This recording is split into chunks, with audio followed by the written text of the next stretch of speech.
Chapter 9. Now even the first covenant had regulations for worship and an earthly place of holiness. For a tent was prepared, the first section in which were the lampstand and the table and the bread of the presence. It is called the holy place. Behind the second curtain was a second section called the most holy place, having the golden altar of incense and the ark of the covenant covered on all sides with gold, in which was a golden urn holding the manna, and Aaron's staff that budded, and the tablets of the covenant. Above it were the cherubim of glory, overshadowing the mercy seat. Of these things we cannot now speak in detail. These preparations having thus been made, the priests go regularly into the first section, performing their ritual duties. But into the second only the high priest goes, and he but once a year, and not without taking blood, which he offers for himself and for the unintentional sins of the people. By this the Holy Spirit indicates that the way into the holy places is not yet opened as long as the first section is still standing, which is symbolic for the present age. According to this arrangement, gifts and sacrifices are offered that cannot perfect the conscience of the worshiper, but deal only with food and drink and various washings, regulations for the body imposed until the time of Reformation. But when Christ appeared as a high priest of the good things that have come, then through the greater and more perfect tent, not made with hands, that is, not of this creation, he entered once for all into the holy places, not by means of the blood of goats and calves, but by means of his own blood, thus securing an eternal redemption.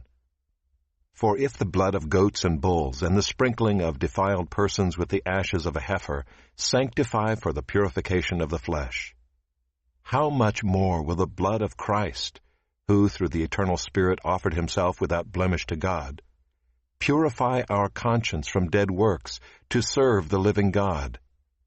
Therefore he is the mediator of a new covenant, so that those who are called may receive the promised eternal inheritance, since a death has occurred that redeems them from the transgressions committed under the first covenant.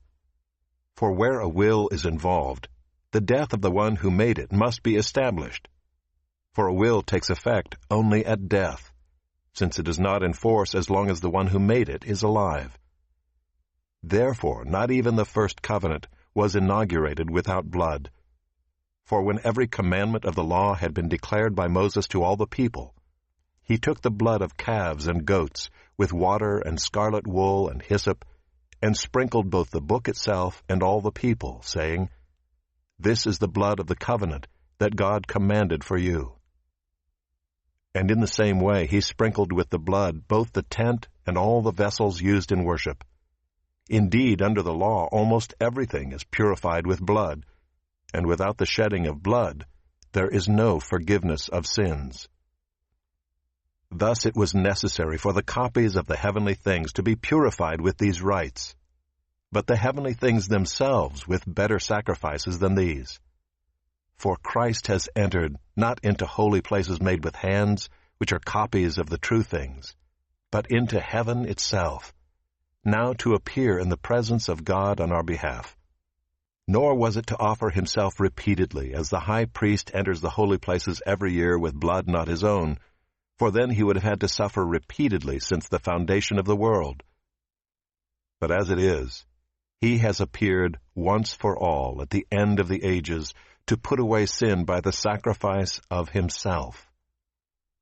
And just as it is appointed for man to die once, and after that comes judgment, so Christ, having been offered once to bear the sins of many, will appear a second time, not to deal with sin, but to save those who are eagerly waiting for him.